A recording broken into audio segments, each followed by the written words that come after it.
Tu as envie d'investir dans l'immobilier, mais tu ne sais pas du tout par où commencer, tu es peut-être dans le même cas que moi à 18 ans. Je savais qu'il y avait moyen de gagner de l'argent dans l'immobilier, mais par contre, c'était comme un nuage. J'étais complètement perdu et j'ai attendu d'avoir 26 ans avant de prendre mon courage à deux mains, sortir dans ma zone de confort et d'investir dans l'immobilier. Donc, si c'est le cas à l'heure actuelle, que tu as envie de commencer, mais tu ne sais pas par où commencer, je vais te montrer dans cette vidéo les 5 règles d'or, les 5 concepts que tu dois comprendre avant d'investir dans l'immobilier pour être sûr de ne pas faire d'erreur. C'est parti!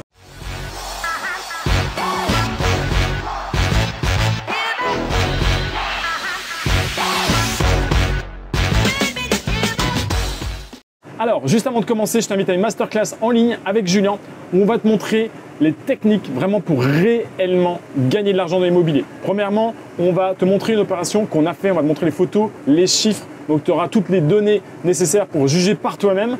Dans la deuxième partie, on va te montrer les 3 secrets vraiment indispensables que tu dois connaître pour être sûr de gagner de l'argent dans l'immobilier. Et je dis bien pour être sûr. Pour gagner de l'argent d'immobilier, ça peut paraître trop beau pour être vrai. Pourtant, c'est la vérité. Je ne me moque pas de toi. Et puis, troisièmement, on te montrera des exemples concrets de personnes qui étaient complètement débutantes, qu'on a accompagnées, qui ont investi dans l'immobilier. On te montrera des chiffres. Et comme ça, tu pourras voir si c'est puissant ou pas. Tu t'enregistres pour cette masterclass en ligne complètement offerte. Alors, pour rentrer dans le vif du sujet, aujourd'hui, on va voir les 5 règles d'or que tu dois maîtriser avant d'investir dans l'immobilier.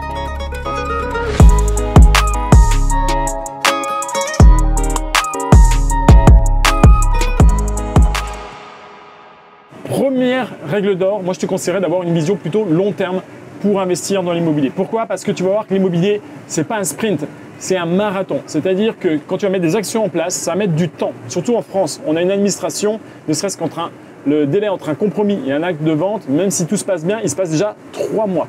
Et ça peut durer même plus longtemps que ça. Donc ça va mettre du temps à mettre tes actions en place. La bonne chose et la bonne nouvelle dans l'immobilier, c'est une fois que tu as fait une fois le travail, tu as des revenus à vie. Et tes enfants auront des revenus et tes petits-enfants auront des revenus et tes arrière-petits-enfants auront du revenu. Si tu sélectionnes bien ton bien immobilier, tu vas pouvoir vraiment tirer le fruit pendant de nombreuses décennies. Donc, vois ça à long terme et une vision long terme parce qu'il y a aussi la technique de l'achat-revente qui peut être intéressant pour dégager beaucoup de cash en peu de temps. Mais avec Julien, notre rêve, nous, c'était d'avoir du temps et de l'argent. Et pour avoir de l'argent de manière régulière, ça passe par l'intermédiaire de loyer. Donc, quand on a investi, on met en location, on a plutôt une stratégie de buy and hold, c'est-à-dire qu'on achète, on le garde et on a des loyers sur 5 ans, 10 ans, 15 ans, 20 ans de manière régulière sans avoir à se lever le matin. Donc ça, c'est le premier des conseils que je pourrais te donner.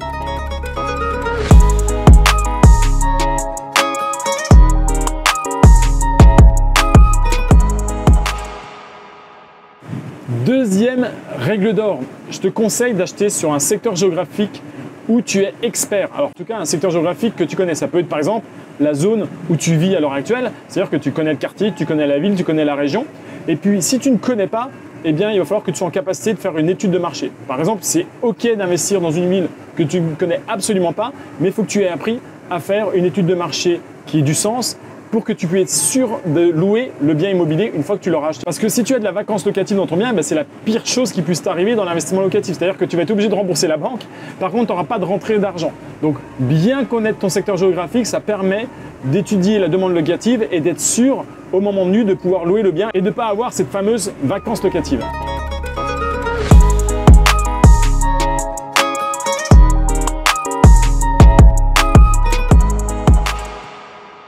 Troisième règle d'or, les amis, c'est de jamais tomber amoureux d'un bien immobilier. C'est pas facile à faire, mais il faut jamais laisser ses sentiments l'emporter. Je te donne un exemple. Par exemple, je vais me parler d'un cas concret. Le premier bien que j'ai acheté, c'est une ancienne ferme à la campagne et c'est le grand-père de mon grand-père qui l'avait construit.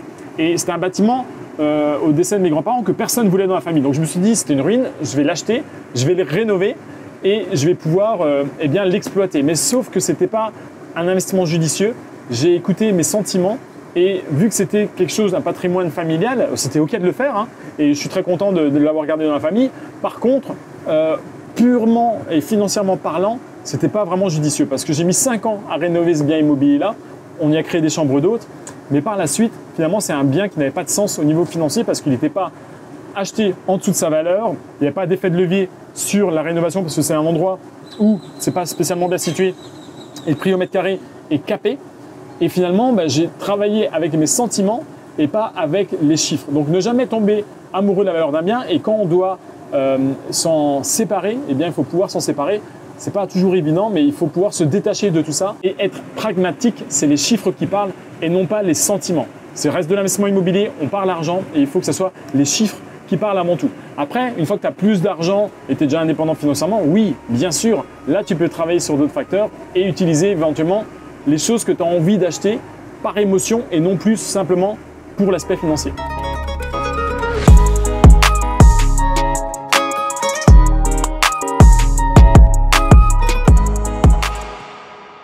Quatrième des règles d'or, c'est au moment de l'achat qu'on gagne de l'argent dans l'immobilier. Au moment de la vente, tu vas encaisser les fruits de ta plus-value, ok, mais c'est au moment de l'achat que tu vas réellement gagner de l'argent. Je te donne un exemple, si tu trouves un bien immobilier qui vaut 300 000 et tu arrives à déterminer que la vraie valeur est de 300 000 et que tu arrives à l'acheter 200 000, eh bien tu as gagné sur le papier 100 000 euros. Alors certes, ce n'est pas 100 000 euros en cash à l'instant T dans ta poche, mais tu as une plus-value latente, comme on appelle ça, de 100 000 euros. Et le jour où tu vas revendre ton bien immobilier, eh bien, tu vas pouvoir encaisser ces 100 000 euros. Donc, garde bien à l'esprit que c'est au moment de l'achat que tu gagnes de l'argent dans l'immobilier. C'est là que tu dois être bon, tu dois te former sur la négociation.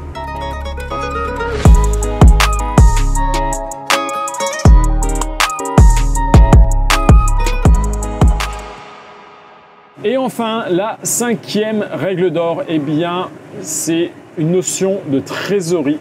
Cash flow is king. Voilà, si je devais la résumer, cette cinquième règle d'or, il va falloir que tu te poses la question, est-ce que l'investissement que je suis en train de faire, il a du sens financièrement et surtout, est-ce qu'il me rapporte de l'argent dès le premier mois où je suis propriétaire? Et souvent, c'est une règle que les investisseurs ont tendance à oublier parce qu'ils se lancent tête baissée dans l'investissement sans connaître tous les tenants, les aboutissants, savoir exactement où ils vont en termes financiers.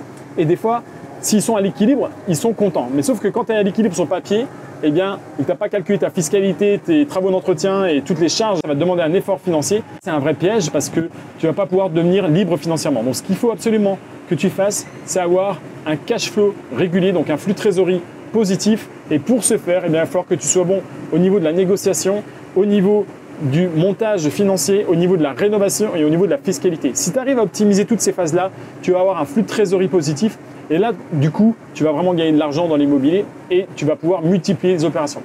Voilà pour ces 5 règles d'or, les amis. J'espère que vous avez aimé la vidéo. Si c'est le cas, eh bien, mettez-nous un pouce sous la vidéo, ça fait toujours plaisir. Abonnez-vous bien sûr à la chaîne, on vous poste du contenu régulièrement. Je vous dis à très bientôt, portez-vous bien, faites attention à vous. Ciao, ciao.